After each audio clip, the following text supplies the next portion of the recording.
Hey, what's going on out there? I'm Sean Devine. Hope you all are doing well. Today's video, we're going to be diving into visual mixing. So I want to cover some visual cues, visual indicators that are going to help guide us through the mix, help you to get better mixes.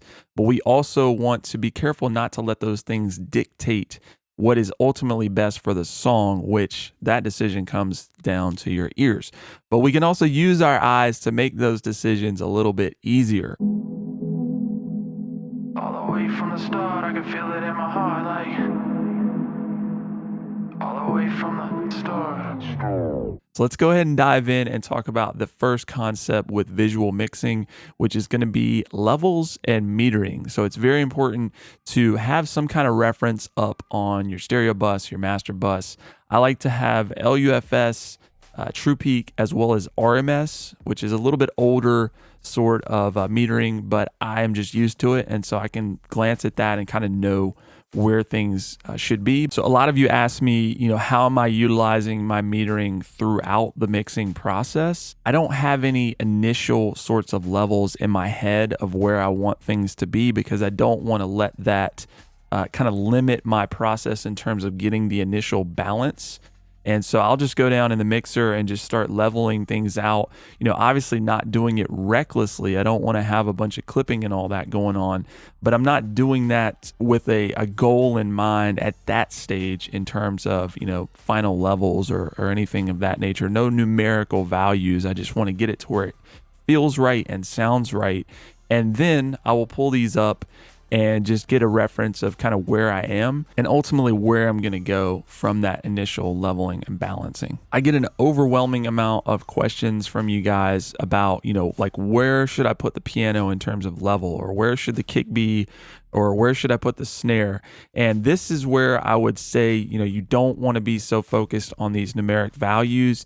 Every mix is different. So if you have one session where the bass line may be, hitting at like minus 22 LUFS short term or whatever, and then you've got a sub bass, which is a completely different sound than this electric bass over here, it's going to be hitting at a different level. So you don't want to rely on any kind of definitive numbers for individual levels, especially because that stuff's going to be so different. It's going to vary so much throughout each mix. This is not like a robotic sort of thing where it's just, okay, the kick needs to be at minus 8 RMS, the snare needs to be here. There's no instruction manual, giving you the exact numbers of where to put everything, because that wouldn't be doing what's best for the song. You're not serving the song at that point. You're just, kind of following protocol, which mixing is a creative process. So you've got to make those decisions in terms of where each of those tracks are going to be for each song. All right, so the next topic in visual mixing I want to talk about is the frequency analyzer. So I'm just going to play back this mix and let's just keep an eye on the analyzer, and then we're going to talk about why this is very, very useful as a visual indicator throughout the process. People really don't know I'm killing my time off the moment. So I wrote it. Every day make the play stay in motion. They don't play, make me take the promotion. It's okay, see the hate help me focus. Slip the drink that I made, it's a potion. In the days make you save what you smoking. Okay, so a couple of reasons why this is so effective. The most important thing with a frequency analyzer is you can get an idea of what the balance of your mix is. So, we don't want this thing to just be a straight line. It's not going to, have any kind of dynamics to it, but we do want to retain some sort of consistency and balance across that frequency curve. Obviously, if you've got a really heavy kind of skewed low end or maybe a skewed high end, that's going to be a quick indicator to you that you haven't created something with that kind of balance. But it's also very effective to be able to kind of hone in on specific frequencies in your bass, or maybe you've got a frequency in the vocal that is sticking out. We can very easily just solo the vocal. Every day make the play stay in motion. They don't play, make me take. So maybe, you're hearing something in 500 or so that's particularly harsh. you're going to be able to use that frequency analyzer to visually kind of rein in on that. You know, some people out here can identify frequencies very, very specifically with their ears. You know, I can identify bands, but you know, if you've got a really specific frequency there, having the visual analyzer is going to help you really narrow in and kind of, you know, surgically doctor some of those things. Frequency analyzers are also just a good kind of educational tool for you, because if you're constantly referencing the frequency analyzer as you're mixing, you're going to start to, you know, learn what certain frequencies sound like, and you're going to know which frequencies are hitting certain ways, how they are reacting on your speakers. It's a great tool to get your ears tuned to frequency very specifically. The next thing visually would be a vector scope, or in Logic's case, a goniometer. I hope I'm saying that right. Forgive me. But let's just play this back and we'll keep an eye on this. Motivated. Can I get a witness? Yeah. One day they gon' witness. Yeah. Even if they're so, yeah. People really don't know I'm killing my time. Can I get a witness? Yeah. One day they gon' witness.